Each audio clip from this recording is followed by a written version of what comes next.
No, Okay, I'm recording if that's okay. cool, yeah.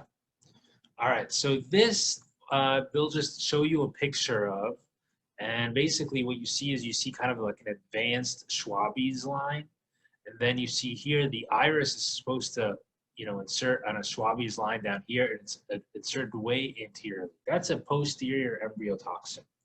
Posterior embryotoxin, when you think about it, it could be associated with many things, or it could be not associated with anything, but it's really associated with axon field rigor. So I think of an axe in a big field with Roger Rabbit, and it's two of them, so this is going to be bilateral.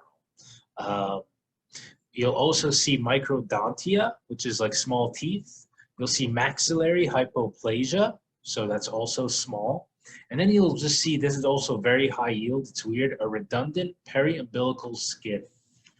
I had a patient in Bentab who basically had all those things, and they had an MRI and it showed periumbilical skin. Very weird, very weird. He's in a field with a galaxy, so glaucoma. And then look, Groot also has an axe in his hand, so it's autosomal dominant. I dare you to try to remember just axon field rigor is autosomal dominant. How you would put that together versus X-linked versus autosomal recessive, it's nobody's guess, but it's autosomal dominant because Groot had an axe at the end of it, just like axon field rigor. And it's also may be associated with Fox gene. It may be associated with Peter's anomaly, and it may be associated with Alagille syndrome. Alagille syndrome is basically kids who have liver issues. So they have jaundice, they have scleral icterus. I saw two of them at TCH. This is basically the endothelium of the cornea. It starts to creep up on the iris.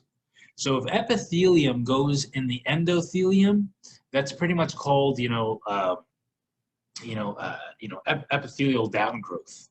But if the endothelium starts to creep on the iris, that's iridocornial endothelial syndrome. That's ICE syndrome.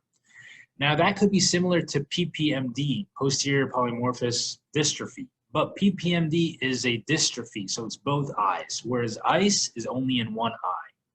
PPMD, again, is going to be seen, with kids that are born with it, whereas ICE is going to be in adults.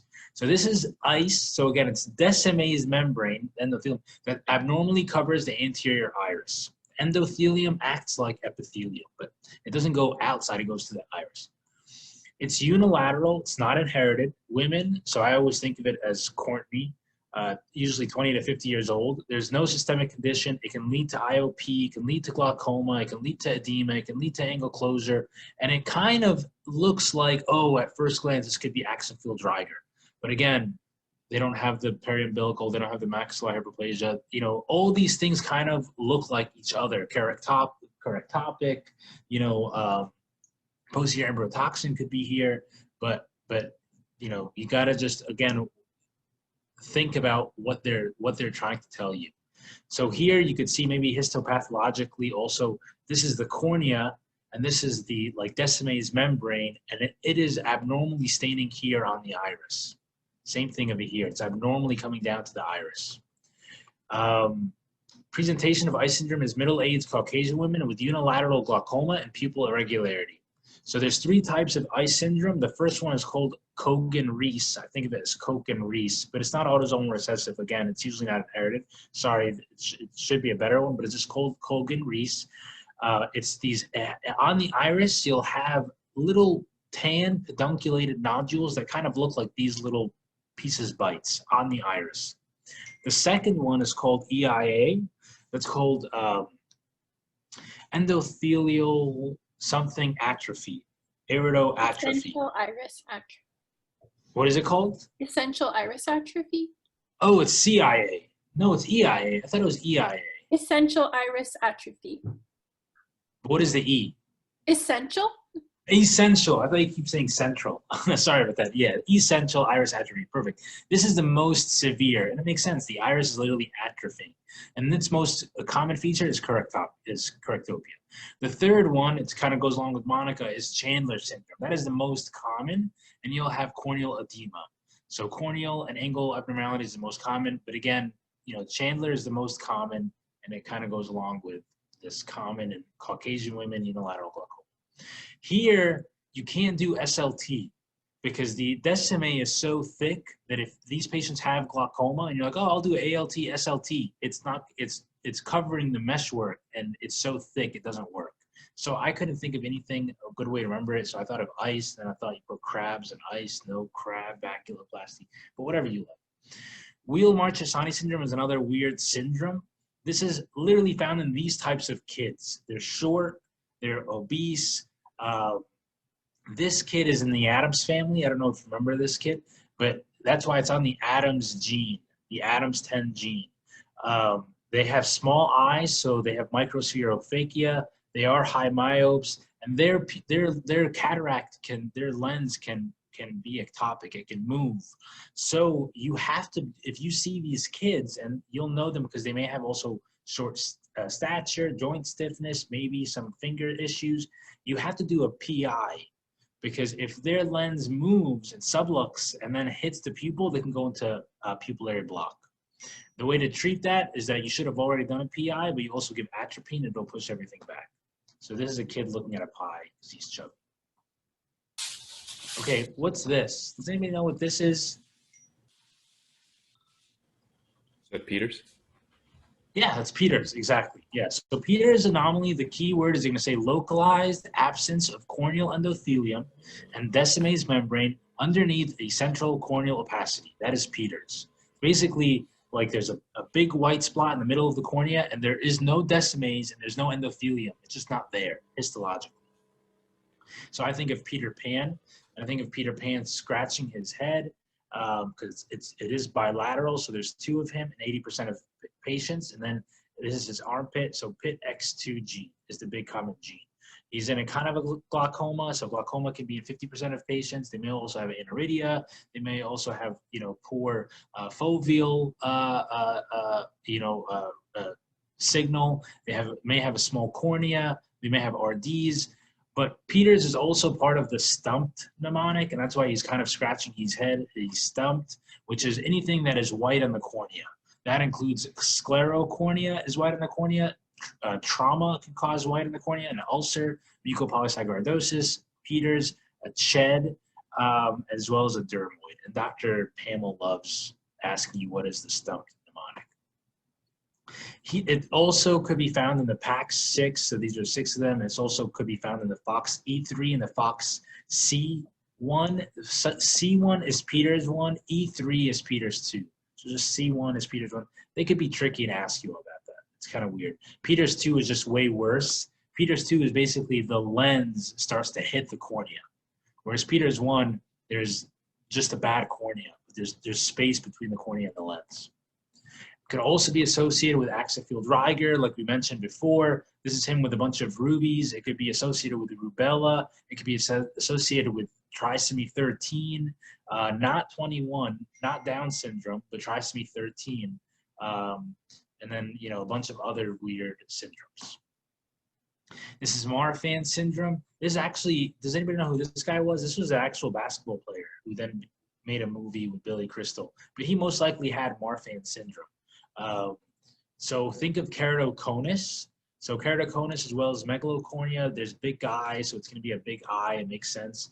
And then in keratoconus, what they're going to test you on is that this gentleman ended up having this pathology.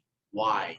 Because he had Marfan's, or they'll just show like, this pathology, and they'll say what could be associated with it. And what you'll see is the Descemet membrane scrolling up because it gets so thin that it pops, and you'll have high drops.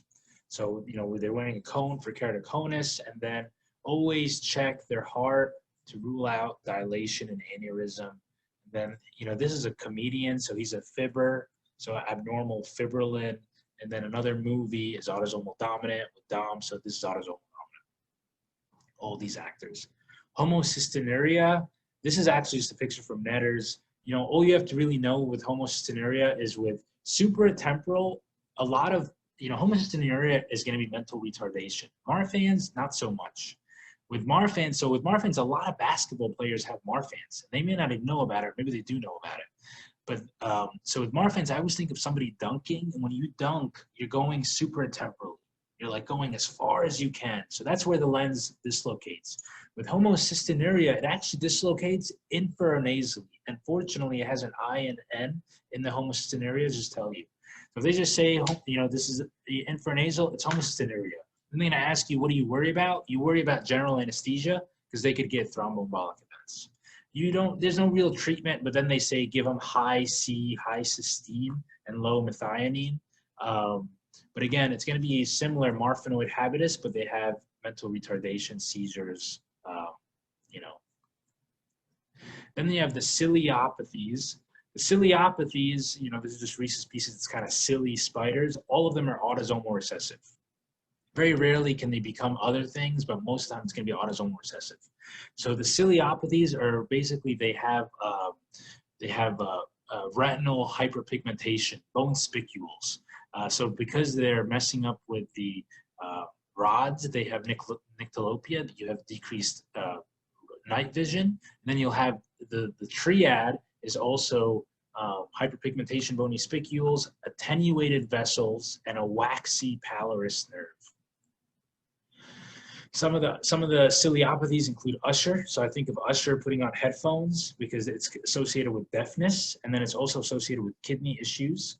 I think of Justin Bieber obese, so Bartle Bieber, which is Bartle Bieber. It's going to be an obese child that also may have finger issues, but everything else is going to be very similar. Renal disease, so what? He's got renal disease. Pigmentary, so what? He's got pigmentary. So you got to look at the weird stuff. So if they say obese, finger issue, Bartle Beetle. Another obese, but they have cardiomyopathy is Fat Al. That's Alstrom. And they have cone dystrophy as well. And then you have Joe Bear, which is another ciliopathy. But Joe Bear, I think of Colbert, but he's the Joker, so Joe Bear. They'll have hypodontia, they'll have teeth issues, and they'll have cerebellar issues, cerebellar malformations. And it's kind of weird. It actually looks like a tooth here, but anyway, they have cerebellar issues, and they have, you're right, it's a molar tooth sign. I wasn't wrong. Yeah, this is actually called a molar tooth sign. I knew that something was there. Okay, so that's the ciliopathies. There's a couple of other ciliopathies, but those are the high yield ones. Then you have the craniosynostoses. There's really 4 that you have to remember. Most of them will look like this child right here. The most popular or the most common is Cruzon. It's autosomal dominant, and the thing that you have to remember about Cruzon is that they have normal hands and feet. So they have 10 fingers, and it's on chromosome 10, and it's the FGFR mutation. The other 3 are this one, Seed Schatzchen. I just remember S and C for Sex and the City.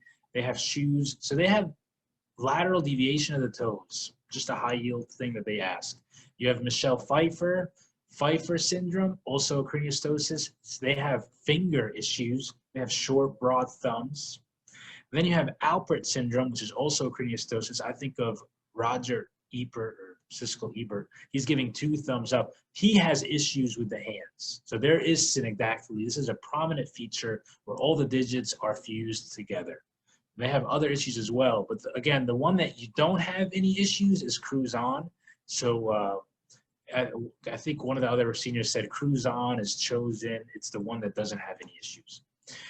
Another high yield stuff, so again, it's autosomal dominant. Ebert is giving him 2 thumbs up for autosomal dominant. It's a good movie, whatever.